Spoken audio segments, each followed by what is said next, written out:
आप झूठ बोलोगे तो तुम्हारी किस्मत का मिलेगा, दलाली करोगे तुम्हारी किस्मत का मिलेगा, आप किसी का दिल दुखा के कमाओगे किस्मत का मिलेगा, आप सूद खाओगे किस्मत का मिलेगा।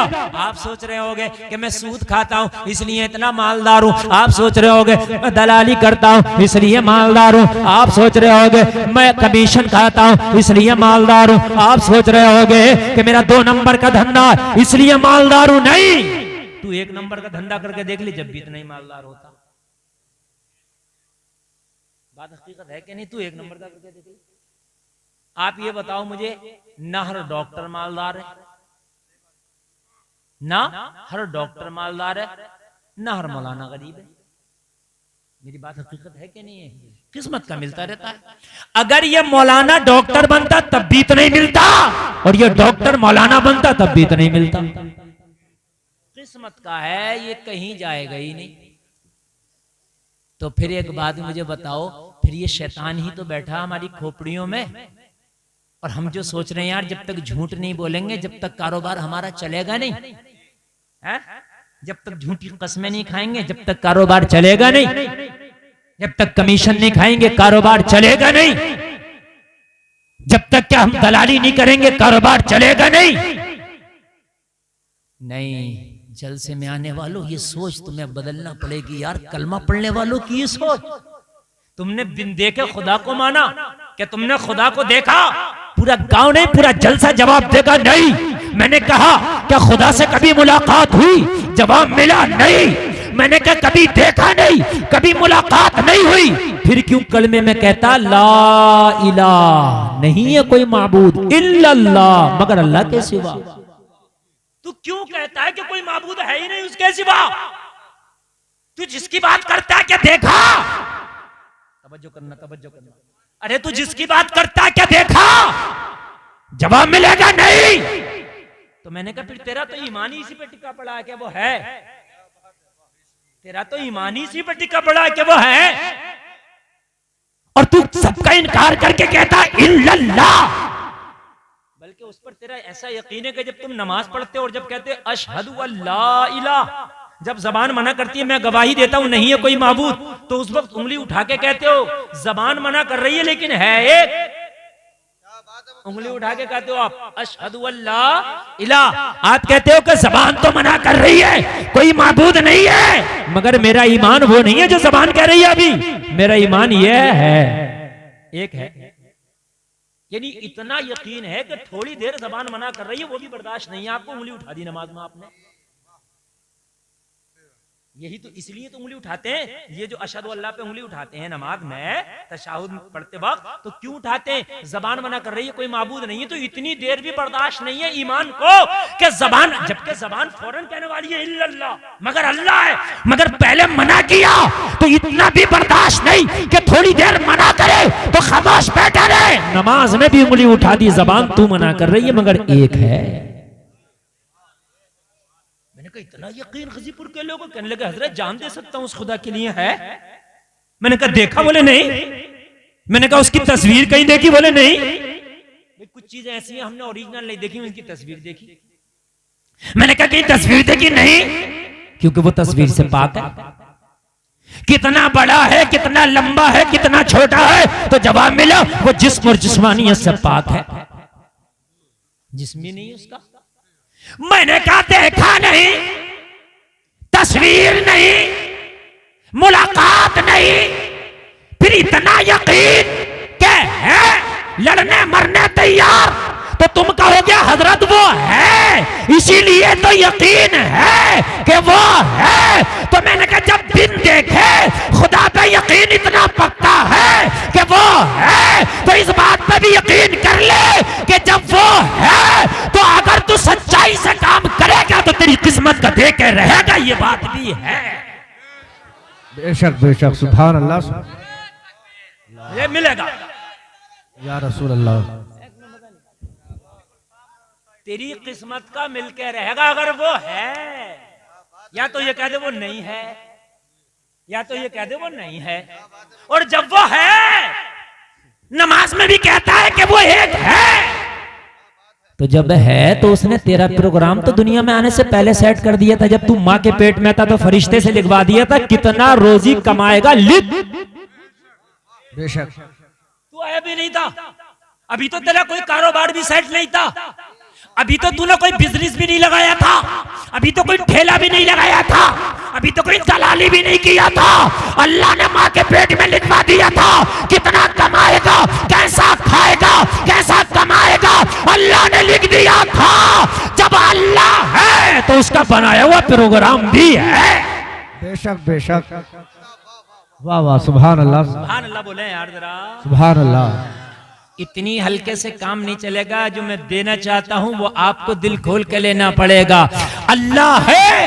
नारे तकबीर, नारे तकबीर, नारे रिसालत, नारे रिसालत, उलमाए अहले सुन्नत, उलमाए अहले सुन्नत, नारे तकबीर, नारे रिसालत, सुभान अल्लाह।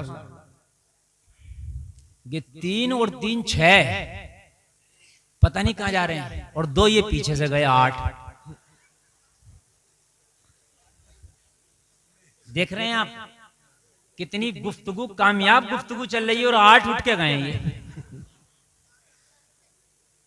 समझ रहे हैं आप? नौजवानों कान खोल के सुन लो, ये जलसों में बातें सुनने मिल जाती हैं वरना नहीं मिलेंगी। जो मैं आपको बताना चाह रहा हूं इस चीज को आप ले लें।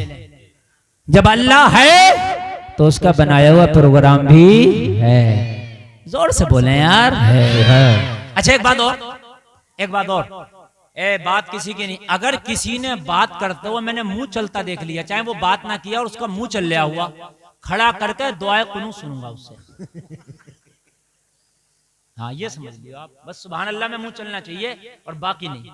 सुभान अल्लाह भी ना कहोगे तो कोई बात नहीं है, बाकी मेरी सुनती रहो। इसलिए कि मैं कुछ देना चाहता हूं।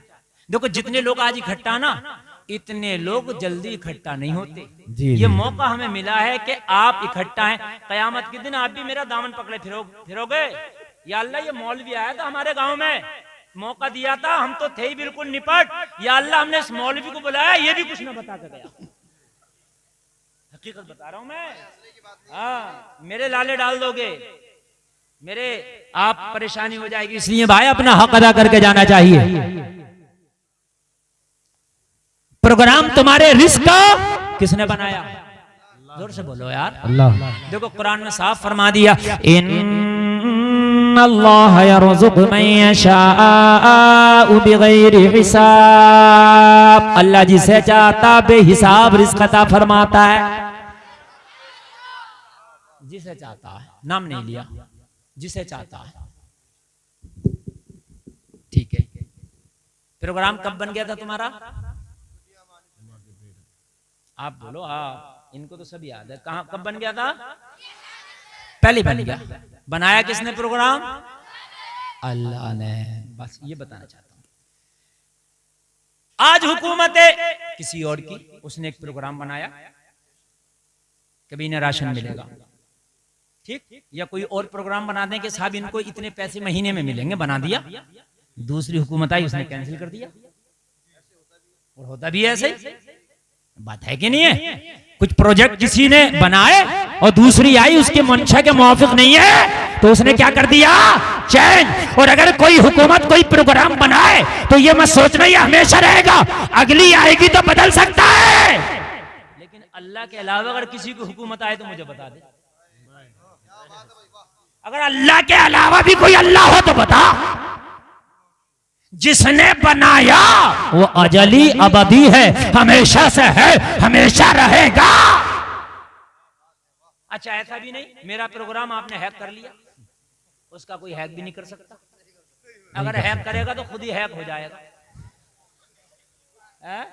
बड़े बड़े आए और वो तो ऐसा हैक कर दे, ऐसा हैक कर दे। बड़े बड़े आए मूंछों पे चराग और ताऊ देते हुए वहीं से इशारा करता, दिल की रगें जो चल रही है ना एक बंद हो जाए, जरा मुंह फैला पड़ा हो। एक अगर नस बंद हो जाए दिल की तो पूरा प्रोग्राम इसका हैक हो गया, मुंह फैल गया। मेरी मेरी बात गलत तो नहीं है ना? उस रब से कौन पंगा ले सकता? उसका प्रोग्राम कौन चेंज कर सकता? जलसे में आने वालों मुझे बताओ, तेरा प्रोग्राम उस रब ने बना दिया, तेरा प्रोग्राम उस मौला ने बना दिया, उस रब ने बनाया, उस मौला ने बनाया। वो प्रोग्राम कोई हैक नहीं कर सकता, उस प्रोग्राम को कोई चेंज नहीं कर सकता, उसे कोई बदल नहीं सकता। अच्छा, उस पर कोई उंगली भी नहीं उठा सकता कि तूने बनाया क्यों? कोई उंगली भी तो नहीं उठा सकता, तूने बनाया क्यों? कोई सरकार है तो कोई अपोजिट भी है, कोई पक्ष है तो कोई विपक्ष भी है। बोलो बोलो बोलो, है क्या नहीं है? चाहे कमजोर क्यों ना हो लेकिन विपक्ष है। लेकिन ये अल्लाह कोई तेरा भी विपक्ष है तो कहा कुल हु अल्लाहु अहद। सुभान अल्लाह सुभान अल्लाह। ऑपरेटर साहब बिल्कुल मैं वापसी नहीं दे रहा, मेरे भाई से बढ़ाओ, थोड़ी सी बड़ी मेहनत करना पड़ेगी, थोड़ा बढ़ाओ इसका। बोले तो कौन सा वाला लिए वॉल्यूम? कॉलम में थोड़ी वापसी कर दो भाई, कॉलम में थोड़ी वापसी, कॉलम में कर दो यार। किधर है कॉलम? बाहर को आओ, कह रहे निकल के बाहर को आ जाए। तवज्जो करें आप यार, बड़ा अच्छा मूड बना हुआ। असल में मेहनत ज्यादा करना पड़ती है ना, तो फिर तकरीर ज्यादा देर हो नहीं पाती जी। हाँ, हमारे इनसे मुलाकात करो अफजल भाई से, ये बड़े माहिर आदमी हैं, थोड़ी सी कर ले मुलाकात यार, मुलाकात में तो बात अच्छी बनती है ना। मजा आ रहा है कि नहीं आ रहा? कोई उंगली भी तो नहीं उठा सकता अल्लाह के प्रोग्राम पर, नहीं उठा सकता ना। कोई पक्ष है कोई विपक्ष है, लेकिन वो खुदा वो है कि उसका कोई विपक्ष ही नहीं। जी जी। कुल हु अल्लाहु अहद, अल्लाह एक है। लम यलिद व लम यूलद, न वो किसी से पैदा हुआ न उसने किसी को पैदा किया, न उसका कोई बाप न उसका कोई बेटा, न खानदान न कुनबे वाला है ही नहीं। अच्छा चलो वो अकेला है तो ऐसा होता हो कुछ आराम भी तो करता होगा वो, तो या अल्लाह ऐसा तो नहीं है? कहा ला ताखुजुहु सिनतुम वला नौम, आराम की बात करते हो, अल्लाह को तो ना ऊंघ आए ना नींद आए। सुभान अल्लाह, जरा बोलो सुभान अल्लाह। अरे आराम की तो बड़ी बात है, मौला को न नींद आए न ऊंघ आए, वो ऐसा अजली अबदी है, वो 24 घंटे हर सेकंड अपने बंदों पे नजर रखता है। तो जो तेरी रोजी है कोई रोक नहीं सकता, मिलके रहेगी, देने वाला खुदा है। बेशक बेशक। नारे तकबीर, नारे रिसालत, उलमाए अहले सुन्नत, नारे तकबीर, नारे रिसालत। सुभान अल्लाह सुभान अल्लाह। ऐसा होता है ना कि अगर वो बादशाह सो जाए तब भी काम खराब हो जाएगा, कहीं चला जाए तब भी काम खराब हो जाएगा, लेकिन उसका ये भी सिस्टम नहीं, वो चला जाए नहीं नहीं, अल्लाह की खुदाई, अल्लाह का पावर तो वहां तक चलता है जहां ये मकान भी नहीं, ये मकीन भी नहीं। जी जी जी। हाय हाय, ला मकाम है भी उसी की हुकूमत है। सुभान अल्लाह सुभान अल्लाह। इतना पावर वाला तेरा खुदा, इतना पावर वाला तेरा खुदा। अच्छा एक बात बताओ, अल्लाह ने जब लिख दिया तो वो मिलकर रहेगा, और जो लिखा नहीं है मेरे अजीज वो तुझ तक पहुंचेगा नहीं, झूठ कितना ही बोल ले जी, कितना ही बोल ले, मिलके नहीं रहेगा। एक अल्लाह वाला ना सफर कर रहा, वो तांगों के सफर, पहले सफर तांगों में होते थे, घोड़ी पे, ऊंट पर तांगे, बग्गी, वो बग्गी में तांगे पे सफर, अल्लाह वाला बैठा था और कोई एक शख्स हजरत के पास में था, और जो पास में था वो ईमान वाला नहीं था, वो उसका ईमान ही नहीं था इस्लाम पे, कोई दूसरे मजहब का था। कहने लगा हजरत आपका ईमान है किस्मत का मिलकर रहता है? बोले बेशक मुकद्दर का मिलकर रहता है। कहने लगा अच्छा, एक चावल का दाना निकाला जेब से, कहने लगा बताओ ये किसके नाम का दाना है? अब यार वो अल्लाह वाले थे, अल्लाह वालों की तो आंखों से हिजाबात उठ जाते हैं। अल्लाह वालों ने देखा चावल के दाने को, कहा मत इम्तिहान, लेकिन नहीं हजरत बताइए इस दाने पे नाम किसका? आपका ईमान और आपका यकीन देखना चाहता हूं कि आपका जो मजहब है वाकई ठीक है, ठीक है। लोगों जरा ईमान मजबूत कर लेना, कान खोल करके सुनो, जो कस्में खाते हो, खुदा की कसम मुझे तो इतने की पड़ी है। अरे कसमें क्यों खा रहा? तेरी चीज है, तेरी 9 की है, तू 12 की बेच दे। कसम क्यों खा रहा है? तो खुदा की कसम मुझे 11 की पड़ी है। क्यों हराम कर रहा है इसे? तू तो ये कह भाई मुझे तो 5 रुपए की पड़ी है, मैं तुझे 10 की दे रहा हूँ, मुझे कितने की पड़ी है, इससे क्या मतलब है? तिजारत है, मुनाफा लूंगा। जी जी। और हर आदमी जानता है तिजारत करने को, यार ऐसे थोड़ी बैठा है, बीवी बच्चे, हर आदमी मुनाफा लेगा। वह अहल्लल्लाहुल बैअ व हर्रमर रिबा, अल्लाह ने जो है बै को जायज किया है। तो आप जो है तिजारत करें, शौक से करें, मगर फिर भी कसमें खा रहा है झूठी। हजरत इस दाने पे किसका नाम? कहने लगे क्या करोगे पूछ के। बोले आप ही कहते हैं कि आप ही लोगों में सुना मैंने कि दाने दाने पे लिखा, खाने वाले का नाम बताओ किसका नाम। अब चावल के दाने पे नाम थोड़ी लिखा था, लेकिन वाकई नहीं लिखा था। लेकिन अल्लाह वाला अपनी पे आ जाए तो वो पढ़ भी लेगा लिखा किसका। अल्लाह वाला तो अल्लाह वाला ठहरा। अल्लाह वाले के सामने कहां टिकती है सारी ताकतें, सारी पावरें, सारे कंप्यूटर, सारा सिस्टम, सारा एडवांस सिस्टम फेल अल्लाह वाले के सामने।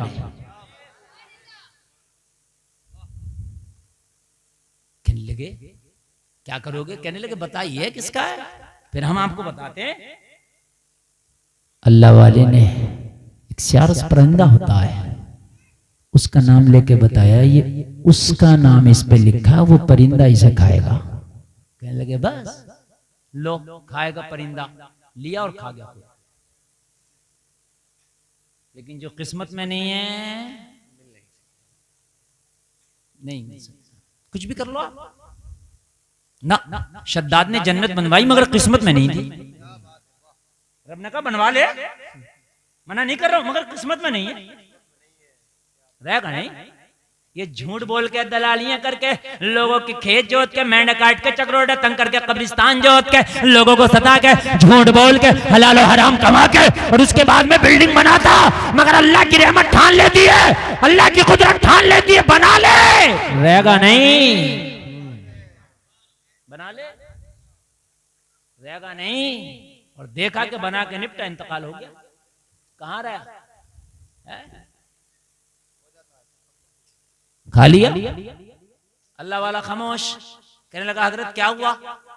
इस दाने पे तो आप कह रहे परिंदे का नाम था, और ये तो मैंने खा लिया, मगर इसने जल्दी में खाया। बहस की थी ना, थोड़ा सा जल्दी में खाया, मुकाबले में था ना, तो जल्दी में खाया। वो हलक के नीचे तो न गया बल्कि ऊपर चढ़ गया। कभी कभी ऐसा होता है कि आप खाते हो तो कुछ ऊपर चढ़ जाता है, अब लगता है कि अब छींक आई, अब छींक आई, इस तरीके से। अब खा तो लिया, बात तो कर रहा, मगर अब छींक आई और अब छींक आई, ऊपर चढ़ गया। ये बग्गी चलते चलते रास्तों से गुजरी, थोड़ी दूर पर एक परिंदे का वही जोड़ा चुग रहा था। चुग्गा अपना जो चुग्गा लेता ना, ले रहा था। इसको छींक ऐन उसके सामने आ गई, और जब छींका तो नाक के रास्ते से वो चावल का दाना कूद के वहीं गिरा जहां वो परिंदा चुग्गा अपना ले रहा था। जैसे इसके सामने आया, इसने चोंच मारा और उठा लिया। अल्लाह वाले ने कहा बता नाम किसका है? तूने खा तो लिया था मगर तेरी किस्मत में नहीं था, अल्लाह ने तेरे हलक के नीचे नहीं जाने दिया। देख उसकी किस्मत में था, तेरे मुंह से होके भी वापस आ गया, अल्लाह वाले के कदमों पे गिर गया। वो गिर के बोला हुजूर मैं समझ गया, अल्लाह हक है, सच है, उसका प्रोग्राम बिल्कुल फिक्स है। हाथ बढ़ा के मुझे कलमा पढ़ा दो। सुभान अल्लाह, सुभान अल्लाह। उसका प्रोग्राम बिल्कुल सच है, मैं मान गया, मुझे कलमा पढ़ा दे, मुझे कलमा पढ़ा दे। और कलमा पढ़ के दाखिले इस्लाम हो गया।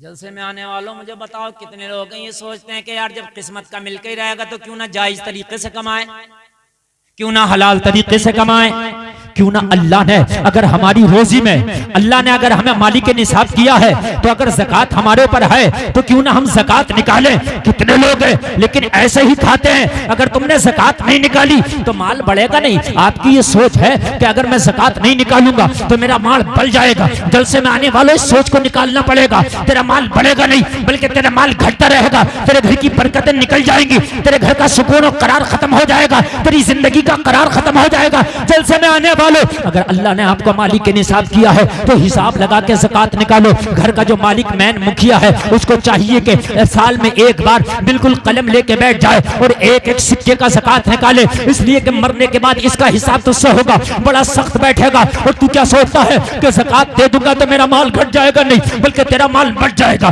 बल्कि तू डॉक्टरों के पास जाने से बचेगा, बल्कि तेरा माल कोर्ट कचहरी में जाने से बचेगा, बल्कि तेरा माल सुन ले दूसरी गलत जगहों से जाने से बचेगा। अगर अल्लाह ने तेरे पास ज़कात वाजिब किया है, ज़कात निकाल, अपने माल को पाक कर। बेशक बेशक। लेकिन कितने लोग हैं, बहुत कम लोग हैं जो हिसाब लगा के ज़कात को निकालते हैं, सोचते निकाल दिया तो कम हो जाएगा। लोगों तुम्हारी सोच गलत है।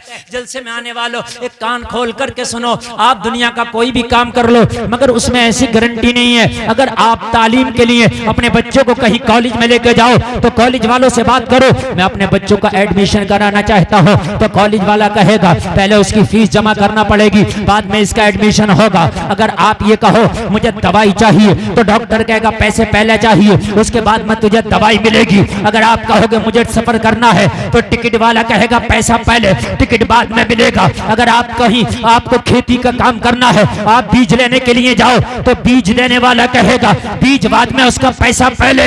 आप कहोगे मैं बीज का पैसा तो दे रहा हूं, क्या खेती की गारंटी है? तो कहेगा नहीं। आप कहोगे कि मैं पैसा तो पहले दे रहा हूं, मेरे बच्चे की तालीम की गारंटी है? स्कूल वाला कहेगा नहीं। आप कहोगे डॉक्टर से मैं पैसा पहले दे रहा हूं, लेकिन क्या शिफा की गारंटी है? डॉक्टर कहेगा नहीं। मगर ज़कात का निजाम अल्लाह ने ऐसे बनाया कि अल्लाह पहले तुम्हें माल अता फरमा रहा है और एक साल उस माल को खूब अच्छे से इस्तेमाल करो।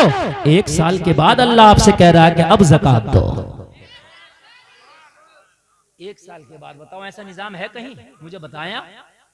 हर चीज में पैसा पहले, लेकिन ज़कात में माल पहले पैसा बाद में। तो निकालो कर अल्लाह ने मालिक के निसाब किया। बाज आदमी ऐसा होता है मेरे भाइयों कि खुद तो निकल जाता है लेकिन वो जिंदगी में ज़कात नहीं निकाल पाता। खुद निकल जाता है वो लेकिन ज़कात वो निकाल नहीं पाता। अगर ज़कात नहीं निकालोगे ना, जलसे में आने वालों बड़ा खतरनाक मसला है, बहुत खतरनाक है। तेरे घर वाले खाएंगे, तेरे बीवी बच्चे खाएंगे, सब ऐश करेंगे, लेकिन ज़कात तूने नहीं दी तो हिसाब तुझसे होगा। बड़ा खतरनाक होगा। कब्र में पैर लटके पड़े, कब्र में अगर मदरसे का कोई रसीद काटने पहुंचा तो जान निकल जाए। जान कहता बड़ा बेटा घर पे नहीं है, बाद में आइयो। अब छोटा बेटा घर पे नहीं है, अब्बा जी तुम्हारा जाने का टाइम हो रहा है, जो दे रहे हो दे दो अपने हाथ से। बड़ा बेटा छोटे बेटे के चक्कर में रह जाओगे, तुम निकल जाओगे, सब बेटे मिलकर तुम्हें कब्रिस्तान में डालिएंगे। हाँ, और मरने के बाद फिर बड़े फल लाएंगे, बड़ी फातह कराएंगे। जितने फल मरने के बाद ला रहा है अब्बा की फातह में, इतना अगर जिंदगी में ले आता तो अब्बा बड़ा जवान और तंदुरुस्त दिखाई देता मरने तक। सही बात बता रहा हूं। कम से कम 10 तरह का फल है फातह में, और अब्बा जिंदा था, पसीने में हालत खराब थी। जिंदगी में तो ये भी नहीं देख रहा था कि अब्बा की हालत क्या, कम से कम आराम दे दूं इस अब्बा को। बुढ़ापे में भी खूब खेत पे जा रहे थे अब्बा, समझ रहे हैं आप? ये सेब इतने इतने अंगूर और इतने अनार तूने पहले अब्बा को खिला दिए होते तो जिंदगी तो बरकत जितनी है होना है, लेकिन अब्बा रहता हट्टा कट्टा है। मगर अब्बा का भी हाल क्या है कि अब्बा ने पूरी जिंदगी इस औलाद के लिए कमाया। जब बूढ़े हो गए, खांसी आने लगी और बिल्कुल सांस फूलने लगी, चलो अब बेटे हज की दरखास्त लगा दो। तो हज जवानों से तो हालत खराब हो जा, बूढ़े से हज हो रहा, अब वो वहां जाकर हो रहा। बिल्डिंग के बिल्कुल दरवाजे पर खड़ा, बात बिल्कुल अपने जो उसका कमरा, कह रहा मेरी बिल्डिंग खो गई। अबे तू खो गया, तेरी बिल्डिंग खो गई? बता मुझे। सही बात है बिल्कुल। वहां खड़ा कर रहा था मेरी बिल्डिंग खो गई। अबे तेरी बिल्डिंग खो गई है, तू खो गया? बिल्डिंग तो वही है। तो 60 साल के बाद तो यार होश वैसे भी खराब हो जा। गवर्नमेंट रिटायर कर देती है भाई, 60 साल हो गए, बिना रिटायर करो, घर बैठे बैठे खाते पीते रहो, दे रहे खर्चे ला। और यहाँ जा रहा हज करना। वो जवानी में क्या कर रहा था तू? कि उस बेटे के लिए वहां मकान बनाया, उसके लिए वहां बनाया, उसके लिए वहां बनाया, उसके लिए कि इन बेटों ने क्या किया? अगर अल्लाह ने तुम्हें इस काबिल किया, तुम्हारी बदन में जान है, तो हज भी करो अपने पैसे से, बेटों के चक्कर में ना रहो। क्या पता कराए ना कराए, खुद करो। और ज़कात अगर वाजिब है तो खुद दो। किसी का सिक्का आ रहा तो उसका सिक्का दो। किसी का तुम्हारे पर कर्जा है तो दो। किसी का माल है तो दो। और हराम तरीके से बिल्कुल रोजी अपनी कारोबार करो मत। कोई नहीं है किसी का, ना कोई नहीं। ये बच्चे जो औलाद जिनके लिए तुम कर रहे हो ना, जो औलाद बचपन में औलाद बड़ी प्यारी लगती है, माँ बाप को भी औलाद को भी। बेटे कहते हैं अम्मा मेरी है बचपन में, दूसरा कहता नहीं मेरे हैं अब्बू। लड़ते हैं, मैं सोऊंगा अम्मी के पास, मैं सोऊंगा अब्बू के पास। और जब ये जवान हो गए, अब्बा बूढ़े हो गए, तो कहने अब्बा तेरे हैं। हकीकत बात बता रहा हूं मैं, अब्बा तेरे हैं, तू रखेगा इतने दिन तू रखेगा, इतने दिन तू रखेगा। हाय पर्दे लग गए बाप के, हाय पर्दे लग गए माँ के। और जलसे में आने वालों यार कहाँ हो, जरा कान खोल के सुनो। अल्लाह ने तुम्हें पावर दी है तो अपने रहते रहते अपनी जिंदगी में सही काम कर जाओ। अपनी जिंदगी में क्या कर जाओ? सही काम कर जाओ। किसी का अगर हराम आए, मेरी माँ बहनों कान खोल के सुनो, अगर तुम्हारा बेटा तुम्हारा शौहर हराम तरीके से कमाता और घर में लाता, तो अपने शौहर से कह दो, और मेरे शौहर हम गोश्त नहीं दाल खा लेंगे, मगर हमारे बच्चों को खबरदार जो हराम के लुक़मे लेकर के आया। हलाल हलाल होना चाहिए, हलाल के लुक़मा होना चाहिए, हराम नहीं। जिस दिन तेरी रोजी पाक हो गई, तेरी नस्ल खुदा की कसम कभी तेरी बागी नहीं हो सकती, तेरी मुतियों फरमा बरदार होगी। ये नस्ल तेरी बाकी नहीं हो सकती, लेकिन रोजी तेरी हलाल हो। और हलाल रोजी में अल्लाह बरकत भी फरमाता है। और हलाल रोजी में अगर अल्लाह चाहे तो इतनी बरकत कर दे, इतनी बरकत कर दे कि अल्लाह तुझे हलाल तरीके से कमाने पर करोड़पति भी बना सकता है, बना सकता अल्लाह। मुगलिया सल्तनत का एक बादशाह गुजरा है जिसका नाम है औरंगजेब। बहुत बड़ा बादशाह, मालूम है इनकी दौरे हुकूमत में सच्चाई का ये आलम था, ये आलम था, ये आलम था। लोगों कान खोल करके सुनो, खुद बादशाह का ये हाल था कि टोपियां बना बना के अपने घर के खर्चे चलाता, कुरान शरीफ की किताबत करता और उन नुस्खों का हदिये के जरिए लोगों अपने घर का खर्चा चलाता। औरंगजेब के घर में कभी सिरका और कभी मसूर की दाल का पानी, ये एक तरीके का सालन होता, दोनों सालन कभी नहीं होता। जलसे में आने वालों इतना बड़ा बादशाह, लेकिन हाल ये था कि खाली टोपी बना बना के अपने घर का खर्चा चलाता। मैं ये नहीं कहता कि पैसा कमाना बुरी बात है, मगर ये जरूर कहता हूं कि पैसा कमाओ मगर हलाल तरीके से कमाओ। अरे यार एक बात बताओ, एक मछली समंदर में ऐसी है कि उसका एक वक्त का खाना हाथी के बराबर है, उसका कोई कारोबार नहीं, कोई बिजनेस नहीं, मगर अल्लाह उसे भूखा नहीं सोने देता। अल्लाह उसे भी खिलाता। तो मुझे बता क्या तेरी दो रोटी अल्लाह तुझे नहीं खिलाएगा? अल्लाह तेरी किस्मत का भी तुझे खिला कर रहेगा।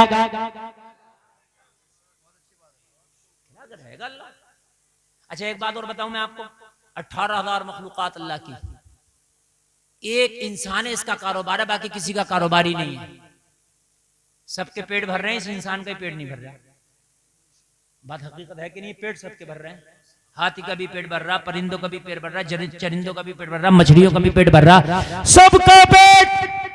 और अल्लाह ऐसा भराता है, ऐसा भराता है कि सबको वही खिलाता है जो वो खाना चाहता है।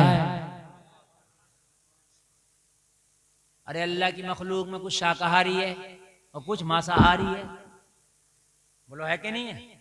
जो मांसाहारी है अल्लाह उसे मांस खिलाता है, जो शाकाहारी है अल्लाह उसे शाकाहारी खिलाता है। बोलो खिलाता कि नहीं खिलाता है? मखलूकें इतनी वो क्या क्या खाती हैं उनका नाम तो दूर रहा, उनका ये भी पता नहीं होगा ये ग़िज़ा क्या खाएंगे, और अल्लाह उनकी ग़िज़ा भी मालूम है क्या खाएंगे, सब खिला रहा। तो बताओ हमें कैसे नहीं खिलाएगा? मेरे भाई बताइए कैसे नहीं खिलाएगा? हैं?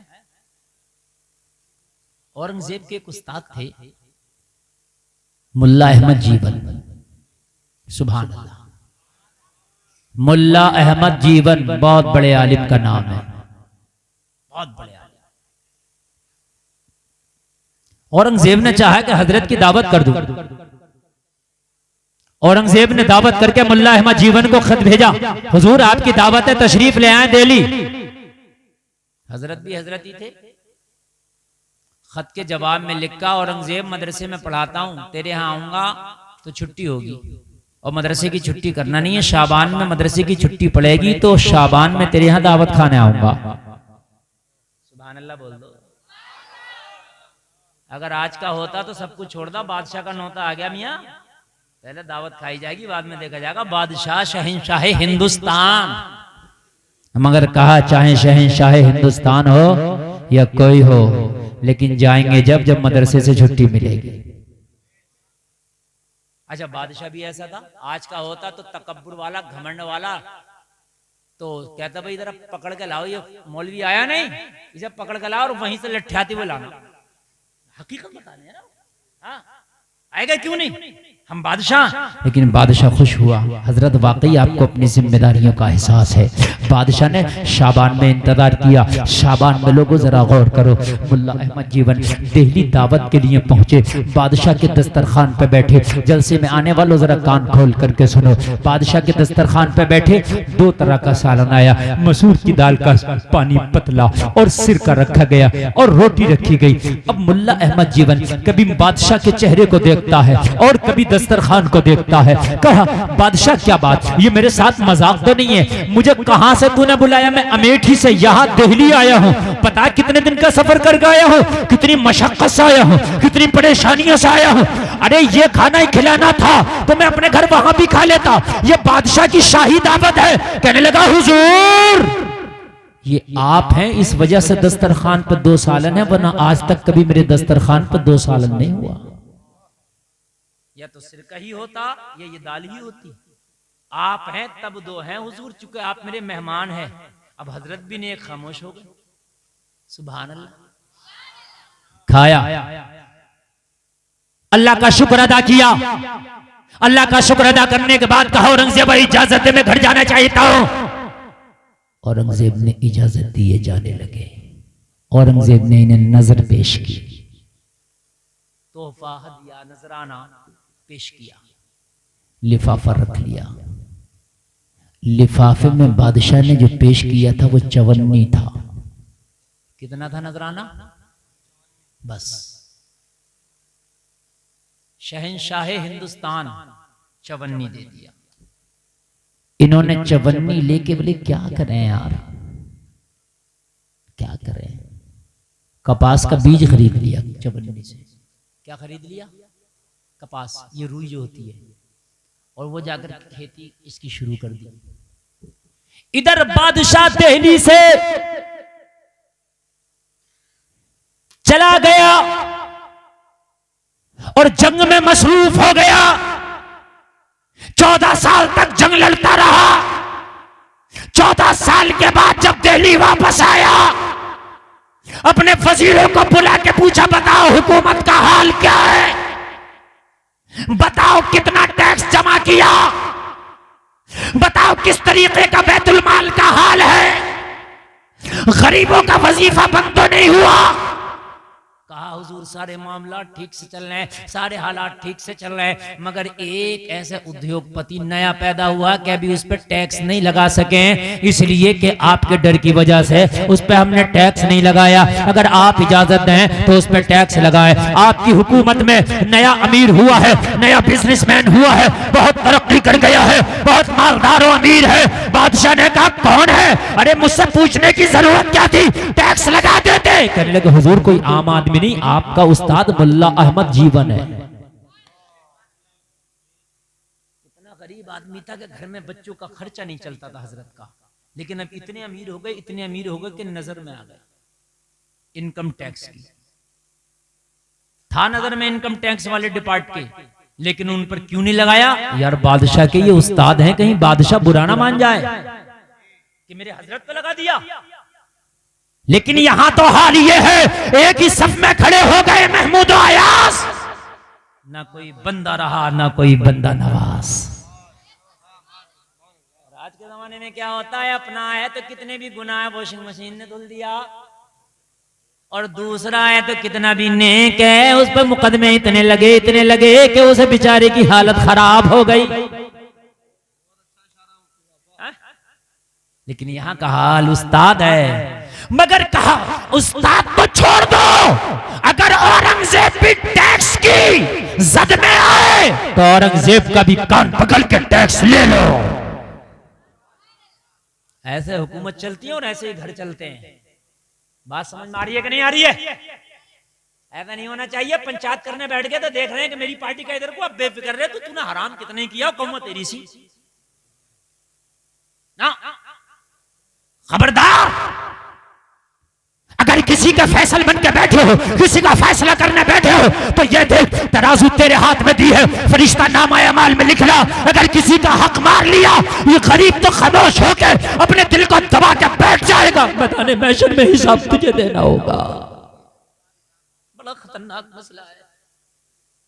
कितनों के मामले लोगों आज इन पंचों की वजह से खराब हो गए, इसलिए कि पंचों ने फैसले ऐसे कर दिए बिल्कुल नाजायज कि गरीब को बिल्कुल सरासर दबा दिया, और अपने आप को कहता है कि मैं बहुत बड़ा पंच हूं, मैं बहुत बड़ा पंच हूं। मियां दुनिया की पंचायतें हम करते हैं, ये देख तूने सही कितनी की है। वही है तेरी पंचायत जो तूने सही की है। हजरत औरंगजेब ने कहा मुल्ला अहमद जीवन को खत लिखो कि वो आए दिल्ली, टैक्स बाद में लगाऊंगा, पहले ये पूछूंगा इतना माल आया कहां से। टैक्स बाद में लगाऊंगा, पहले पूछूंगा कि इतना माल आया कहां से। खत लिखा, मुल्ला अहमद जीवन को फौरन तलब कर लिया। शाबान की छुट्टियों में मुल्ला अहमद जीवन फिर बादशाह की बारगाह में हाजिर। औरंगजेब किस लिए बुलाया? कहा हुजूर ये बताइए कि आप तो बड़े गरीबी हालात से गुजर रहे थे, मैं 14 साल जंग में मसरूफ रहा, मराठों से लड़ता रहा, ये बताइए कि इन 14 साल में ऐसा कौन सा बिजनेस और कारोबार कर लिया कि आप टैक्स की जद में आ गए। कहने लगे बादशाह ये मुझसे ना पूछिए, खुद से पूछ। मैं तो खुद तुझसे पूछने वाला था ये बात कि मैं इतना मालदार कैसे हो गया। हैदरा बोलो सुभान अल्लाह। देखो मैं फिर आपसे कह रहा हूं, आपको इस तकरीर में वाकई मुझे लग रहा है कि खुशक लग रही है, आपको ऐसा लग रहा है मजा नहीं आ रहा, लेकिन यकीन मानना कि मैं आपकी इस्लाह करना चाहता हूं। मैं खूब जानता हूं, मैं इतने नारे लगवा दूंगा इस महफिल में से, इतने नारे लगवा दूंगा, 14 साल का पुराना मंझा हुआ मुकर्रिर हूं मैं, कोई नया नहीं हूं, मैं सब जानता हूं। हाँ मैं इतने नारे लगवा दूंगा आपसे कि सब खड़े होकर नारे लगाओगे, मैं सब जानता हूं। हाँ 2 मिनट लगेंगे, लेकिन आप, मैं समझ रहा हूं, मैं ये भी समझ रहा हूं कोई नखून काट रहा, कोई दांत काट रहा, वो वाली तकरीर नहीं कर रहे जो हमने नेट पे सुनी थी। तो जो नेट पे सुनी थी वो तो सुनी ली, वो ना करूं जो सुनी नहीं है। हम वही मौलाना तो नहीं है जो कर दी उसी को घुमा रहे हैं, अपने अंदर यही तो चीज नहीं है। समझ में आई कि नहीं आई? अच्छा इतनी बात समझ में आ रही है कि नहीं आ रही है? मुल्ला अहमद जीवन बोले औरंगजेब ये बात मैं तुमसे पूछने वाला था, ये बता मैं इतना अमीर हो कैसे गया। कहने लगा हुजूर माल आपका, अमीर आप हुए, ये मुझसे पूछेंगे? कहने लगे हाँ तुझी से तो पूछूंगा, तो पूछिए पहले मुझी से पूछो। बादशाह बोला हुजूर पहले मुझी से पूछो। तो बोले ये बता कि वो तेरी चवन्नी कहां की थी? उस चवन्नी का कमाल है जो इतना अमीर हो गया। सुभान अल्लाह बोलो। ये हराम के कमा तो बहुत लेते हो, लगते हैं बहुत, लेकिन पता नहीं है एक बार में एक ही झटके में चले जाते हैं, एक ही झटके में साफ कोसमोस चला गया तो एक बार में कई धानों की फसल ले जा। मेरी बात गलत तो नहीं है? कई धानों की उशर नहीं निकाल रहा, उशर बात तो क्या हजरत, उशर होता क्या है? दे दो, हो सकता है कि अल्लाह घर से बीमारियों को दूर कर दे। अल्लाह घर से परेशानियों को दूर कर दे, अल्लाह घर से तकलीफों को दूर कर दे दो। जलसे में आने वालों जरा गौर करो, अब मेरे जुमले को कान खोल करके सुनना। मुल्ला अहमद जीवन ने कहा ये तेरी चवन्नी का कमाल है, औरंगजेब ये तेरी चवन्नी है कि जिस चवन्नी की वजह से अल्लाह ने मुझे इतना अमीर कर दिया। इस चवन्नी के मैंने चंद बीज खरीदे थे कपास के, मैंने उसको अपने खेत में बोया, उसमें इतना बरकत, इतना बरकत, इतना बरकत, इतना बरकत, इतना बरकत, इतना बड़ा मैं किसान हो गया कपास का कि अल्लाह ने इतना अमीर कर दिया कि इलाके में मेरी अमीरी के चर्चे होने लगे। पूरे इलाके में मेरी अमीरी के चर्चे। इस मैक से अच्छी और इस मैक से बेहतर मेरी आवाज खाली आ रही है। समझ रहे हैं आप? ये सुन के किसी की दे नहीं रहे, ये मैक वाले हैं, इनका मतलब ये है कि भाई मान या मत मान, मैं तेरा मेहमान करूंगा वही जो मन की है। नहीं सुनेंगे आप, इनको मुझे सुनाना, मैं बगैर मैक के भी सुना दूंगा, आप टेंशन ना लें, आप टेंशन ना लें। मुझे आवाज अल्लाह ने बहुत दी है।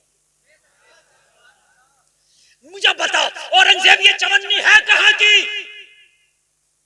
औरंगजेब ने कहा हुजूर इस चवन्नी के बारे में न पूछो, ये एक राज है जो मेरे रब के दरमियान पोशीदा है। हाय हाय एक राज है। कहा तुझे बताना तो पड़ेगा। कहने लगा हुजूर ये मैं नहीं बता पाऊंगा, एक राज है, इस राज को मेरे और मेरे रब के दरमियान रहने दे। अगर ये खुल गया राज तो हुजूर हो सकता है कि मरने के बाद मुझे वो अजर ना मिले। यार आप ही या तो बात कर लो या मुझे बोल लो। आप लोगों ने एक ऐसा तो मैक लगाया कि मुझे शायद कई महीने के बाद ऐसे मैक में मैं तकरीर कर रहा हूं और फिर आप भी बोल रहे हो ऊपर से। यार अजीब मसले हैं आप लोगों के। कितनी मेहनत से मैं तकरीर कर रहा हूं, कितनी मेहनत से मैं आपको बतला रहा हूं और आप लोग फिर भी नहीं चुपेंगे, तो फिर आपका आने का मकसद ही क्या? घर चले जाओ, अपने बीवी बच्चों में बात करो।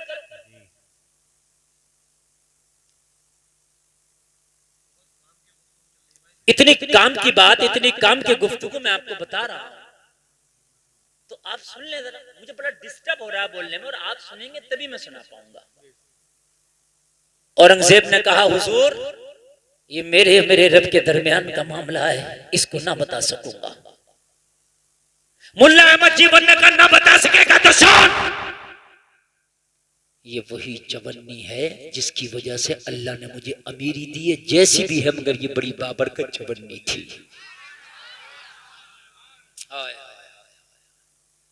खुदा की कसम अगर हलाल के लुक़्मे कम हो, हलाल के सिक्के कम हो, लेकिन खुदा की कसम हराम के बहुत पे भारी होते हैं, बहुत पे भारी होते हैं, बहुत पे भारी होते हैं। मुल्ला अहमद जीवन ने कहा बादशाह कोई और बात हो तो बता। कहने लगा हुजूर का दिन आराम करें और उसके बाद में तशरीफ ले जाएं। बादशाह ने सारे वजीरों को बुलाया, सारे वजीरों को बुला के बादशाह ने फरमाया अब मुझे अपना अपना हिसाब दो। सारे वजीरों ने अपना अपना हिसाब दिया। लोगों जो कैशियर था, जो आमदो खर्च का रजिस्टर अपने हाथ में रखता था, बादशाह ने उसे बुलाया। कहने लगा तू अपना हिसाब दे, कितना आया कितना गया, सारा हिसाब दिया, मगर एक चवन्नी का हिसाब ना दे सका। कहने लगा हुजूर एक चवन्नी मेरे हिसाब से बाहर चल रही है, इसका हिसाब मैं नहीं दे सकता। औरंगजेब ने कहा मुझे इस चवन्नी का भी हिसाब चाहिए। हाय हाय मुझे इस चवन्नी का भी हिसाब चाहिए। कहने लगा हुजूर कहां से दूं? वो चवन्नी मैंने किसे दी है उसका नाम पता ही नहीं। बादशाह ने कहा मामला क्या है, मुझे मामला तो बताओ। कहने लगा हुजूर बात यह है कि एक दिन आधी रात थी, कड़ाके की बारिश थी, बड़ी तेज बारिश हुई, बड़ी तेज की बारिश, बहुत तेज की बारिश। कहने लगा हुजूर मेरे घर जो रजिस्टर थे आमद और खर्च के जिसमें मैं लिखता था, बारिश में मेरे घर की छत टपकने लगी। जब बारिश में मेरे घर की छत टपकी तो मेरे रजिस्टर भीगने लगे। जब मेरे रजिस्टर भीगे तो मैंने अपनी बीवी से कहा इन रजिस्टरों को अलग कर दो। मेरी बीवी रजिस्टर अलग करने लगी। मैं रजिस्टर रजिस्टर अलग करने लगा, लेकिन बारिश इतनी तेज थी, छत इतनी ज्यादा टपक रही थी कि मैं रजिस्टर अलग ना कर सका।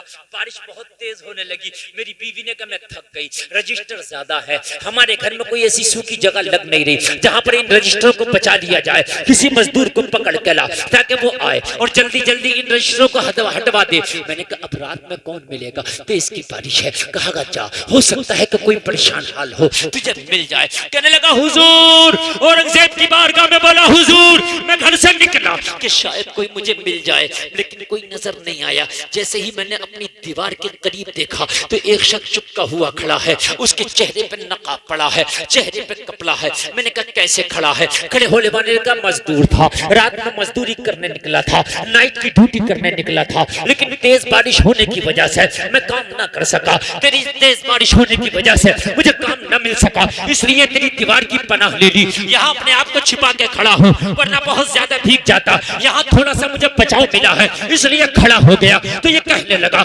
मुझे एक मजदूर की जरूरत है, अगर हो सके तो मेरे घर में थोड़ा सा काम कर दे। इस खड़े होने वाले ने कहा काम क्या है? कहा मेरे रजिस्टर भीग रहे, उन रजिस्टरों को उठा और उसको उस जगह पे रख दे जो पानी से अलग है। कहने लगा वो मजदूर मेरे घर आ गया। बादशाह औरंगजेब की बारगाह में ये अर्ज कर रहा कैशियर, कहने लगा हुजूर मैंने रजिस्टर हटाए, मेरी बीवी ने हटाए, मेरे मजदूर ने हटाए। रजिस्टर हटा के जब मजदूर फारिग हुआ, कहने लगा मुझे मेरी मजदूरी दे दे। मैंने जब जायजा लिया तो मेरे पास उस वक्त कुछ नहीं था। मैंने कहा सुबह आ जाना, तुझे मजदूरी दूंगा। मजदूर ने कहा मुझे सुबह को टाइम मिलता ही नहीं है, मुझे दिन में टाइम मिलता ही नहीं है, इसलिए रात को थोड़ा सा टाइम निकालता हूँ और कभी कभी मजदूरी कर लिया करता हूँ ताकि मेरे बच्चों का खाना चलता रहे, मेरी बच्चों की रोजी रोटी चलती रहे, इसलिए मुझे अभी दे दे जो देना है। कहने लगा हुजूर उस वक्त मेरे पास एक चवन्नी थी, वो चवन्नी मैंने उठाई और उस मजदूर को दे दी। मजदूर चवन्नी दिया और चला गया, जाकर के अपने घर चला गया होगा। बस मैं अपने घर रहा, हुजूर वो मजदूर था कौन, उस चवन्नी का पता ही नहीं। औरंगजेब ने कहा उस मजदूर का नाम मैं बताऊं कौन था, अपने रजिस्टर में लिख देता कि हिसाब मुकम्मल हो जाए। कहने लगा हुजूर तेज की बारिश थी, बाजार में सन्नाटा था, ये राज मुझे या मेरी बीवी को पता है, आपको कैसे पता मजदूर कौन था? कहा मुझे पता है। तो कहने लगा हुजूर बताए नाम, वो मजदूर कौन था? तो औरंगजेब ने कहा लिख शहंशाह हिंदुस्तान औरंगजेब। हजरत औरंगजेब ने कहा लिख मेरा नाम रजिस्टर में, लिख मेरा नाम रजिस्टर में। ठीक है, आप थोड़ी देर सुन लें। देखिए मैं पौन घंटा बोल लिया, 15 मिनट और बोल लूं। 1 घंटा 8 मिनट हो गए। अच्छा 1 घंटा 8 मिनट हो गए मुझे, ठीक है भाई। और मैं नहीं 1 घंटा होने में थोड़ी देर और बोलूंगा, इसलिए मैं नहीं बोलूंगा कि अगर मैं आज पूरा बोल लिया ना तो कई दिन मुझे रेस्ट करना पड़ेगा, समझ रहे हैं आप? हाँ बहुत ज्यादा मेहनत करके मैं बोला हूँ, अब तक जो बोला हूँ मैं जानता हूँ। अगर मैं इतनी मेहनत नहीं करता तो आप नहीं रुकते, चूंकि आप इतना खुलूस नहीं है कि आप रुक जाते। तो ये वाला बंद कर देंगे फिर। हेलो हेलो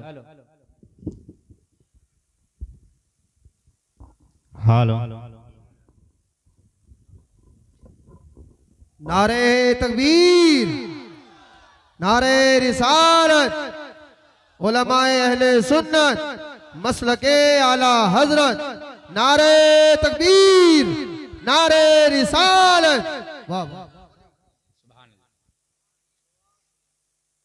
अब सुने जरा।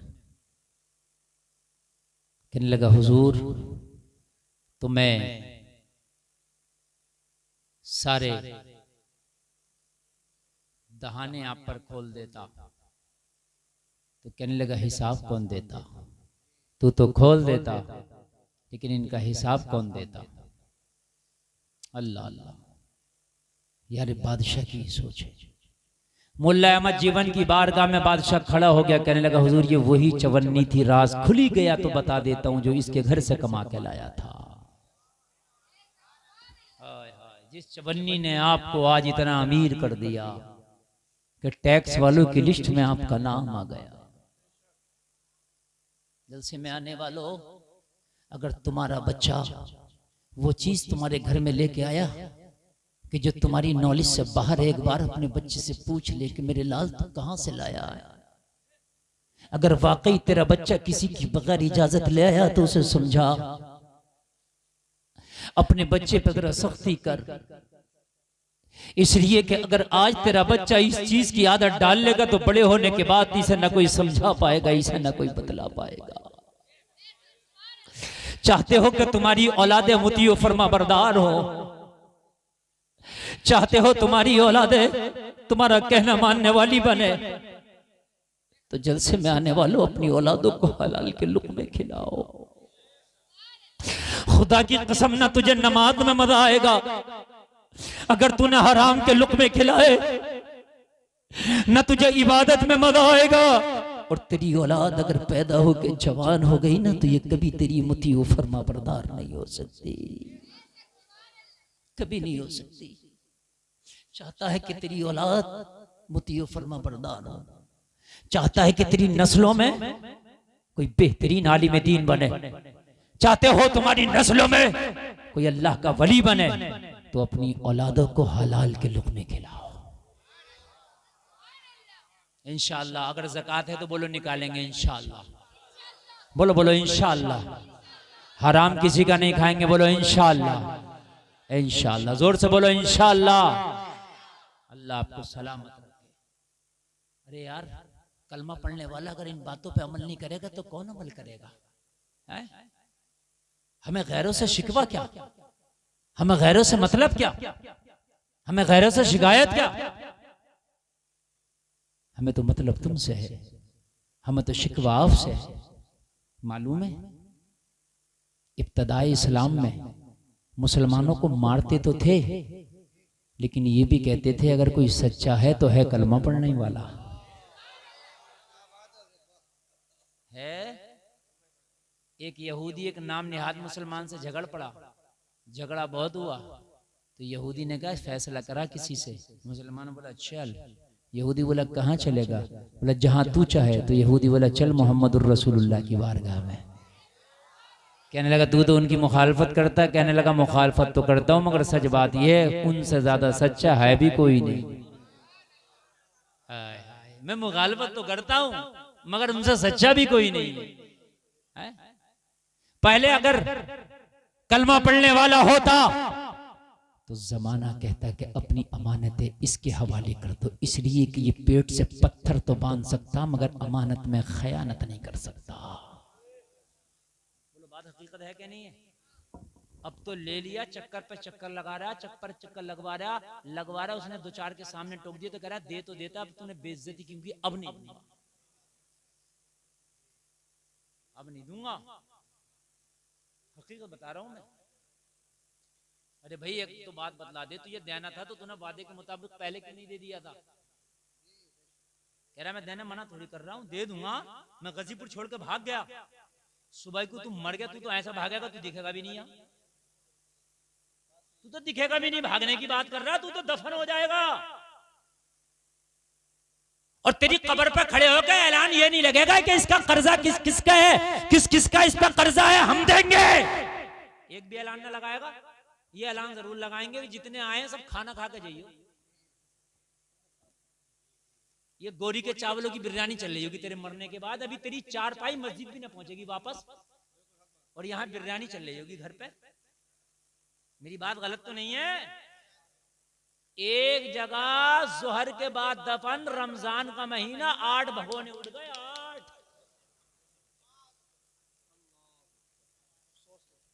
मुझे बताइए आप, रमजान के महीने में दफन था। यह है मेरी कौम, जोहर के बाद, समझ रहे हैं आप? 8 भगोने। ये हाल है मर इस दुनिया के लिए, ये है दुनिया। आला हजरत कहते हैं शहद दिखाए, जहर पिलाए, कातिल डायन, शोहर कुश, अरे इस मुर्दार पे क्या ललचाया? दुनिया देखी भाली है। सूना जंगल रात अंधेरी छाई, बदली काली है। तो इसके ऊपर है, इसके ऊपर। जलसे में आने वालों दुनिया बड़ी बेवफा है। कब्र के गड्ढे में धकेल के कौन देखता है? बिरयानियों के दौर चलते हैं। कौन है तेरे ऊपर रोने वाला? और रो के कर भी क्या लेगा? ये तुझे रो के जन्नत नहीं दिला देगा। ना, जिस बाप ने अपनी औलाद के लिए करोड़ों की संपत्ति छोड़ी, वो औलाद अपने बाप के लिए इतना भी नहीं कर सकती कि मदरसे में 10 कट्टे सीमेंट के दे दे। मस्जिद में ये काम कर दे कि अपना अब्बा जी की तरफ से करोड़ों की संपत्ति छोड़ गया, मेरा बाप ला मस्जिद का प्लास्टर अपनी तरफ से, मस्जिद का टाइल्स अपनी तरफ से ना। क्या हुआ, किधर हो? इन औलादों को हलाल के लुक्मे खिला। तो यही तो वजह है कि आज मेरी कौम में कोई अयूबी पैदा नहीं होता। यही तो वजह है आज मेरी कौम में कोई तारिक बिन ज़ियाद नहीं आता। इब्ने ज़ियाद तो बहुत है मगर तारिक बिन ज़ियाद नहीं। सही बता रहा हूं, सही बता रहा हूं। आज यजीद के कामों को दोहराने वाले बहुत हैं मगर नहीं मिलता तो सच्चा गुलाम हुसैन नहीं मिलता। तो मेरे भाई, जो बोओगे वही काटोगे। अगर इन औलादों को हलाल लुक्मे खिलाए होते तो कुछ पता नहीं कि फिर से ये अय्यूबी बन के जन्म लेता। कान खोल करके सुने जलसे में आने वालों, आज तकरीर सुनो। मैं बड़ी दिल से करना चाहता था, बीच बीच में बड़े डिस्टर्ब हुए मुझे। यकीन करके मानना आप, अगर आपने कसम खा ली के अपनी रोजी को पाक करूंगा, अरे यही तो होगा, मुर्गा नहीं दाल खा लूंगा, यही तो होगा चटनी खा लूंगा, लेकिन लुक्मे हलाल के होंगे। गुलफाम की ये बात दिल की तख्ती पे नोट करके चले जाना, तेरी जिंदगी का पहिया थम जाएगा, तू मर जाएगा, मगर ऐसी अपनी औलादों में, अपनी नस्ल में कोई ऐसा छोड़ जाएगा, तेरे मरने के बाद ऐसा नाम रोशन करेगा, जमाना कहेगा ये उसका बेटा है, जिसका बाप कब्र में है उसका बेटा है। ऐसी तरह कोई नस्लों में अल्लाह पैदा कर देगा, कोई ऐसा पैदा कर देगा। जिनसे माने वालों, आप क्या समझते हो? आप ये सोचते हो कि हराम कमाएंगे तो मालदार हो जाएंगे? आप ये कमा सोचते हो किसी का दिल दुखा के लेंगे तो अमीर हो जाएंगे? नहीं। आओ मैं तुम्हें बताता हूं, तुमने तो खुदा की कसम उस नबी का कलमा पढ़ा है, उस नबी का कलमा पढ़ा है, उस नबी का कलमा पढ़ा है कि जिसके सिहाबा का हाल ये था। एक मेरे नबी का सिहाबी रोजाना मेरे नबी के पीछे नमाज पढ़ता, फजर की नमाज के बाद दुआ ही नहीं करता चला जाता, दुआ ही नहीं करता चला जाता, दुआ ही नहीं करता चला जाता। मेरे करीम मुस्तफा ने एक दिन पकड़ लिया और मेरे सिहाबी ये बता, फजर पढ़ता दुआ में शरीक ही नहीं होता, रोने लगे। मेरे आका ने फरमाया रोता क्यों है? अर्ज किया रसूल अल्लाह, रोने की वजह ये है, ए मेरे करीम आका, रोने की वजह ये है, ए मेरे मुशफिक आका, रोने की वजह ये है कि मैं भी चाहता हूं कि आपके पीछे दुआ करूं। कौन नहीं चाहेगा कि नबियों का सरदार दुआ कहे और गुलाम बैठ के आमीन आमीन बोले? लेकिन या रसूलल्लाह ऐसे ही कोई बेवफा नहीं होता, कुछ ना कुछ तो मजबूरियां रही होंगी। या रसूलल्लाह मेरे छोटे छोटे बच्चे हैं, ए मेरे आका, मेरे पड़ोसी एक यहूदी है और उस यहूदी के आंगन में खजूर का पेड़ है, मेरी दीवार से सटा हुआ वो पेड़ है, उसका फल रात में पका पका फल टपक टपक के मेरे आंगन में गिर जाता है। मेरे छोटे छोटे बच्चे हैं, मैं जल्दी से नमाज पढ़ के जाता हूँ, मैं गिरा हुआ खजूर उठाता हूँ, दामन में रखता हूँ और उस पड़ोसी के हवाले कर देता हूं। आका मेरे बच्चे हराम खाएं, उसका खजूर खाएं, मैं यहां दुआ करूं तो क्या कबूल होगी? बच्चों को हराम खिला के काबे में बैठ के दुआ कर लियो, समझ रहे हैं? दुआएं कबूल नहीं होती। हलाल है कि नहीं है? रोजी देखो, रोजी देखो।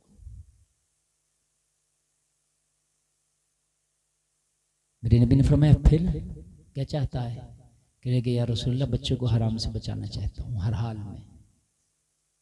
आका दुआ तो जब भी कर लूंगा जब बच्चे बड़े हो जाएंगे, लेकिन अगर इनकी जिस्म में हराम के लुक़मे खा के खून पैदा हुआ तो आका वो इन्हें नेकियों की इजाजत नहीं देगा। हाय हाय मेरे करीम मुस्तफा ने गले लगाया और गले लगा के फरमाया सुन, आज तेरा ये रफड़ा और ये झगड़ा भी हम दूर कर देंगे। आता है फकीरों पे उन्हें प्यार कुछ ऐसा, खुद भीख दें और खुद कहें मंगते का भला हो। मेरे नबी ने फरमाया ये शिकायत तूने पहले क्यों नहीं कर दी थी, ये समस्या तो पहले ही खत्म कर देते, अब शिकायत अब की है, समस्या दूर हो जाएगी। नबी ने फरमाया अबू बकर इधर आओ, जाओ उस यहूदी के पास जाओ, जिस दाम में भी दे पेड़ खरीद के ले आओ। हजरत अबू बकर को भेजा। हजरत अबू बकर पेड़ खरीदने के लिए यहूदी के पास पहुंचे। क्या तुम इस पेड़ को बेचोगे? कहने लगा मेरा मूड तो बेचने का नहीं है। हजरत अबू बकर ने कहा पेड़ तो बेचना पड़ेगा, मैं खरीदार बनाऊं। नहीं बेचना भाई। कहने लगे चाहे अबू बकर को बिकना पड़े मगर पेड़ तो बेचना पड़ेगा, इसलिए कि मेरे नबी का हुक्म है खरीद के लाओ, चाहे इसको खरीदने के लिए मुझे खुद बिकना पड़े मगर पेड़ तो लेके जाऊंगा। मुंह मांगी कीमत दूंगा, बता क्या कीमत मांगना चाहता है? तो ये खुश हो गया, मुंह मांगी कीमत मांग लो कई गुना। मुंह भर के मांग लिया। इसका मांगना था, हजरत अबू बकर ने अदा भी कर दिया। हाय हाय, सिद्दीक को भेजा था यार, सदाकत का लंबदार। नबी की बारगाह में आए मुस्कुराते हुए। नबी ने फरमाया अबू बकर क्या हुआ? अर्ज की आका आप काम को कहें ना हो ही नहीं सकता। हो गया काम या रसूलल्लाह, खरीद लिया।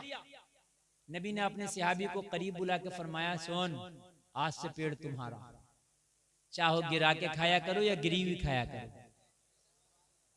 चाहे खुद खाया करो या पड़ोसी को खिलाया करो, पेड़ के मालिक तुम,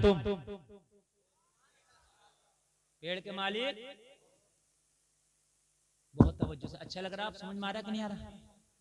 पेड़ के मालिक तुम। सहाबी खुश, घर गए, बच्चे से कहा ईद हो गई, क्या हुआ? कहा ये पेड़ अपना हो गया। कैसे? हमारे पास तो पैसा नहीं था। कहा जब मदीने वाले कर्म करते हैं तो फिर पैसा, रकम, दिनार, दिरहम, सिक्के नहीं देखे जाते, उनकी नजर देखी जाती है। सुभान अल्लाह। अब नमाज भी पढ़ें दुआ भी करें, नमाज भी पढ़ें दुआ भी करें, मगर जलसे में आने वालों, जिस दिन से मेरे नबी ने इस पेड़ को खरीदा, पेड़ में एक कमाल पैदा हो गया। पूरे मदीना में सबसे ज्यादा फल देता, पूरे मदीना में इसका फल सबसे ज्यादा मीठा होता, पूरे मदीना में फल सबसे ज्यादा लजीज होता। पूरे मदीना के बागों में कोई ऐसा पेड़ नहीं था कि जो इतने ज्यादा, इतने अच्छे, इतने मीठे, इतने खूबसूरत फल दे सके जितने अच्छे फल ये देता। क्या कोई स्प्रे कर दिया था? क्या कोई दवा लगा दिया था? नहीं। अरे जब तक बिके ना थे तो कोई पूछता ना था, तुमने हमें खरीद के अनमोल कर दिया। पेड़ इतना कीमती है। अब तो लोगों चर्चे होने लगे, चर्चे होने लगे। जब उस पेड़ के चर्चे होने लगे, जलसे में आने वालों, यहूदी की नीयत खराब हो गई। कहने लगा ओ भाई सुनो, पेड़ तो बहुत ज्यादा फल दे रहा है। मशवरा किया, कहा तूने बेच क्यों दिया? अब मुझे क्या पता था बेचने के बाद इतना फलदार हो जाएगा और ये पड़ोसी इतना मालदार हो जाएगा। तो सबने कहा बेवकूफ, तूने बेच, उकसाने वाले बहुत होते हैं ना, उकसाने वाले, झगड़ा निपटे तो जब ये जब निबटने दे, तू चल हम हैं तो। उकसाने वाले नहीं बैठने देते। इसने कहा तूने बेच दिया, मना कर दे, हम हैं तो। कहने लगा क्या बात? कहने लगा कल अगर बात जब निकलेगी तो हम कह देंगे इसके आंगन में साहब इसका आइए तो। इसने सहाबी से कहा भाई सुन, आज के बाद इसके फल को हाथ न लगाना। कहा क्यों? मैंने तो खरीदा का जितने रकम दी थी उतना फल खा लिया, मेरे आंगन में मेरा, बेईमानी कर गया। अल्लाह के रसूल की बारगाह में सहाबी हाथ अर्ज किया, आका ज़बान फेर गया। या रसूल अल्लाह, ज़बान फेर गया। करीम मुस्तफा ने फरमाया क्या हुआ? आका कहता है कि मेरे आंगन में है मेरा। मेरे नबी ने फरमाया तो घबराता क्यों? उसकी ज़बान फेरने से पूरी दुनिया ज़बान फेर जाए, पेड़ तेरा है। सुभान अल्लाह। नारे तकबीर, नारे रिसालत, उलमाए अहले सुन्नत, हजरत अल्लामा मुफ्ती गुलफाम रामपुरी, नारे तकबीर, नारे रिसालत। माशाअल्लाह, बड़ा अच्छा आप सुन रहे हो, बड़ा अच्छा सुना आपने। अल्लाह आपको सलामत रखे, बरकतें अता फरमाए, अल्लाह सलामत रखे। मतलब बस मैं 5 मिनट और बोल रहा हूँ, बस मेरी तकरीर बहुत लंबी हो गई। मुझे पता नहीं था कि मैं इस माहौल में भी इतना लंबा बोल लूंगा, लेकिन आपने बहुत अच्छा सुना, बहुत अच्छा सुना। अल्लाह आपको सलामत रखे। तवज्जो फरमाएं जरा, तवज्जो फरमाएं। मेरे नबी ने फरमाया पूरी दुनिया भी जबान बदल जाए तो उसके बदलने से क्या होता है? और मेरे सहाबी परेशान ना हो, नबी जबान ना फेरे, मोहम्मद जबान ना फेरे। मैंने जबान से कह दिया तेरा तो पेड़ तेरा है, अब भी तेरा, बाद में भी तेरा। या रसूलल्लाह, वो तो कहता मेरे आंगन में, मेरे आंगन। नबी ने फरमाया आज आंगन का झगड़ा भी खत्म कर देंगे। उसके आंगन में तो आज आंगन का झगड़ा भी खत्म कर देंगे। नबी से अर्ज किया आका कैसे? नबी ने फरमाया जा जा आंगन में जाना, दरख्त के करीब खड़े होना और दरख्त के तने से कह देना इसकी नीयत खराब है। मेरे नबी ने फरमाया है इसके अंगना से चलो, मोरे अंगना में आ जाओ। सुभान अल्लाह, सुभान अल्लाह, सुभान अल्लाह। इसके आंगन से चलो, मेरे आंगन में आ जाओ। इसके घर से चलो, मेरे घर में आ जाओ। इसकी नीयत खराब है, इसकी नीयत बदल गई है। लोगों जरा गौर करो, ये सहाबी थे सहाबी, इन्हें पता है अगर नबी हुक्म दे तो पेड़ चलने लगे। इन्हें पता है नबी हुक्म दे तो पत्थर भी बोलने लगे। अगर नबी बोल दे तो अबू जहल की मुट्ठी में कंकर भी कलमा पढ़ने लगे। इन्हें पता है कि नबी अगर अपना थूक शरीफ डाल दे तो खारा कुआं भी मीठा हो जाए। ये नबी है, ये नबी है। अगर जानवरों को भी कोई हुक्म दे दें तो वो भी बजा रहा है। सुभान अल्लाह बोलो। नींद तो नहीं आ रही ना? बहुत अच्छा आप सुनते हैं माशाअल्लाह, बहुत अच्छा सुनते हैं। अल्लाह सलामत रखे, अमल की तौफीक अता फरमाए। बस बहुत अच्छा आपने सुना और हमारा टाइम बिल्कुल इख्तिताम की तरफ। बस ये आखिरी बातें जरा सुने। अगर अकीदे का कच्चा होता तो क्या कहता आका वो पेड़ तो चलता नहीं है, कैसे चलेगा? कच्चे वाला तो यही कहता। मगर ये अकीदे का पक्का था, नहीं चलता तो क्या हुआ? ये कहेंगे तो ना चलने वाला भी चलता। हाय हाय, ये कह दें तो फिर चलता है। कहने लगा या रसूलल्लाह फिर कह दूं? तो कह दो। यहूदी के पास गया, कहने लगा भाई पेड़ के पास जाएंगे आखिरी बात। और गया, और जाने के बाद पेड़ के करीब हुआ, जैसे किसी के कान में कोई सरगोशी करता। पेड़ से कहा इसकी नीयत खराब हो गई, मेरे नबी का फरमान है, तेरे नबी का फरमान है, इसके आंगन से चलो, मेरे आंगन में आ जाओ। इतना कहना था, पेड़ ने हिलना शुरू किया, जड़ों को उखाड़ता हुआ, जमीन को चीरते हुआ इसके आंगन से चला और सहाबी के आंगन में आके खड़ा हो गया। अल्लाह अल्लाह, जरा गौर करो, जरा गौर करो। सहाबी के आंगन में आके खड़ा हुआ, सहाबी अपनी जबान में कह रहा अस्साइलु मिनका ला यस्माउ ला, तो परे नहीं कर रहा, आज तक पुकार रहा है। कौन देता है? देने को मुंह चाहिए, देने वाला है सच्चा हमारा नबी। वाह वाह वाह, नारे तकबीर, नारे रिसालत, मसलके आला हजरत उलमाए अहले सुन्नत हजरत अल्लामा मुफ्ती गुलफाम रामपुरी। नारे तकबीर, नारे रिसालत। वाह वाह। अजीजो अब तुम चाय लिए, चल जल्दी पिला दो, वरना ये लोग देख रहे हैं। आप तो नहीं पिएंगे? हाँ माशाल्लाह, आप तो घर जाके पीना। मैंने देखो 4 चीजों का जिक्र किया था, 4, लेकिन मैं एक रोजी पर ही बोल पाया। ठीक है, किस्मत में जितना लिखा है इतना मिलके रहेगा। रोजी हलाल करके खाओ, हलाल तरीके से खाओ। बात समझ रहे हैं कि समझ रहे हैं? इतना ही बोल सका। इसके आगे इंशाअल्लाह अब जो बातें बाकी की रह गई हैं, फिर अगले साल में आऊंगा तो अगले साल इंशाअल्लाह आपको बतलाऊंगा। हाँ इंशाअल्लाह। रोजी पाक करके खाओ, रोजी पाक होगी, हलाल तरीके से खाओगे तो अल्लाह ने चाहा तो दुनिया में भी ऐश करोगे, मरने के बाद जन्नत में जाओगे। सुभान अल्लाह। अल्लाह सलामत रखे। आपने बहुत अच्छा सुना। और आज के बाद ये बताइए, कान ये मेरे भाई मेरी तरफ देखे, मेरी तरफ देखिए, पूरी तकरीर है, मैं आपको बता रहा हूँ। सही बताओ, ये बात मानते हैं कि जितना किस्मत में लिखा मिलकर रहेगा? हैं? तो सब लोग हाथ उठाओ अगर मानते हैं। उठाए रहो, गिराए कि नहीं उठाए रहो। बोलो आज के बाद ज़कात जरूर देंगे। अगर आपके पास इतना माल है कि आप माली के निसाब में, तो बोलो ज़कात जरूर देंगे, बोलो इंशाअल्लाह जरूर देंगे। बस नीचे ज्यादा थके तो नहीं है, टाइम ज्यादा तो नहीं हुआ? अच्छा नहीं, और नहीं बोलेंगे। देखो ऐसा ना, 1.5 घंटा तकरीर हो गई पूरा, आधा घंटा और। मेरे भाई एक बात सुने आप, हाँ नहीं आपने बहुत अच्छा सुना। ये जलसे की कामयाबी की दलील है कि आप अब तक और ख्वाहिशमंद और प्यासे बैठे हैं।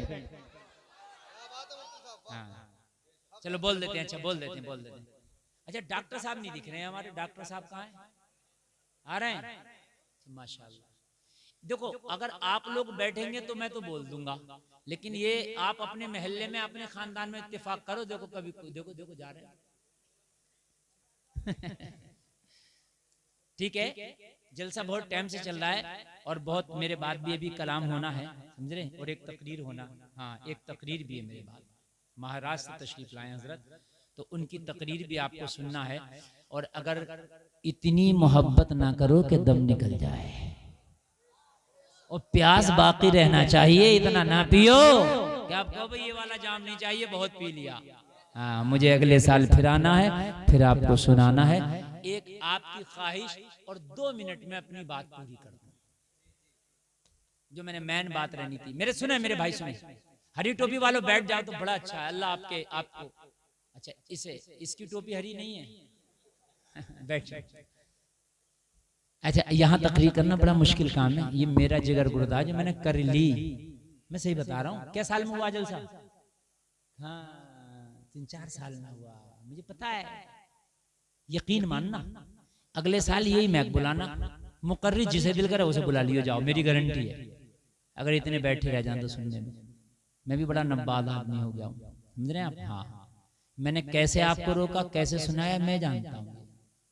हाँ बस अब 2 मिनट और सुन ले, मैंने जो बात कही थी।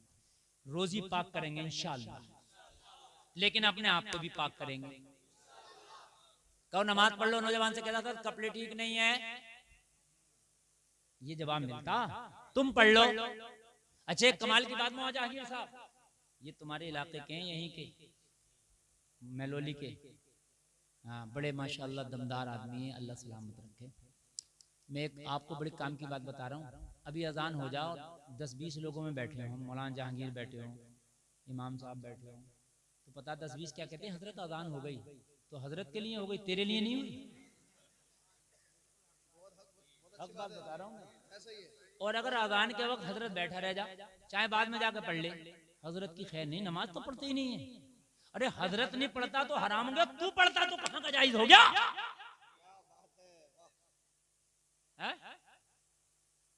किसी ने मेरी अभी एक वीडियो वायरल कर दी, उसमें मेरी आवाज में किसी ने गाली दी, समझे?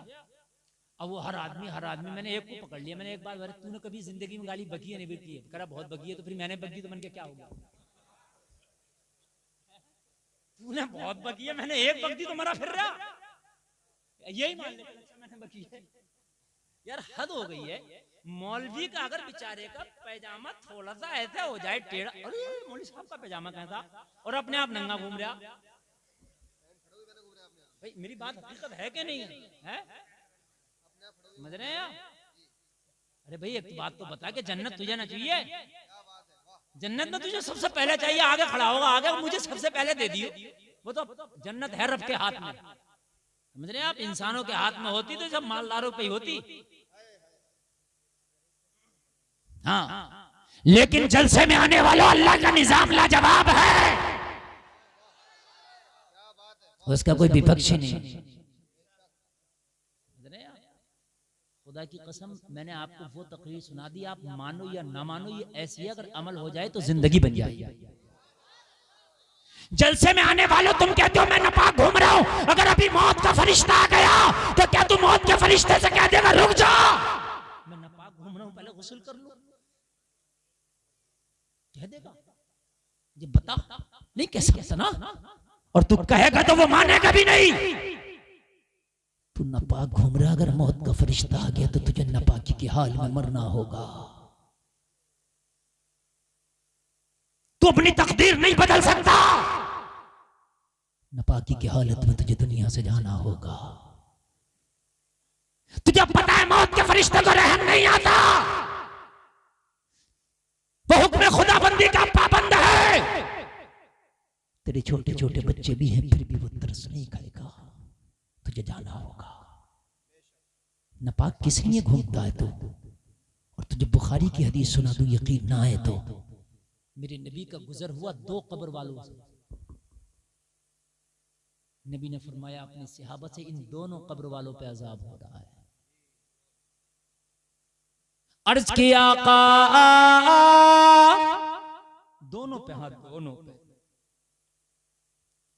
नबी ने फरमाया किसी बड़े गुनाह की वजह से नहीं, बल्कि नबी ने फरमाया अम्मा अहदुहुमा फकाना ला यस्ततिरु मिनल बौल। नबी ने फरमाया एक वो है जो पेशाब करता था, उसकी छींटों से नहीं बचता था। ये जो खड़े खड़े कर रहा हो पेशाब, अब तो पेशाब करने के वो इस्तंजा खाने भी ऐसे बना दिए, खड़े बैठ ही नहीं सकता आदमी।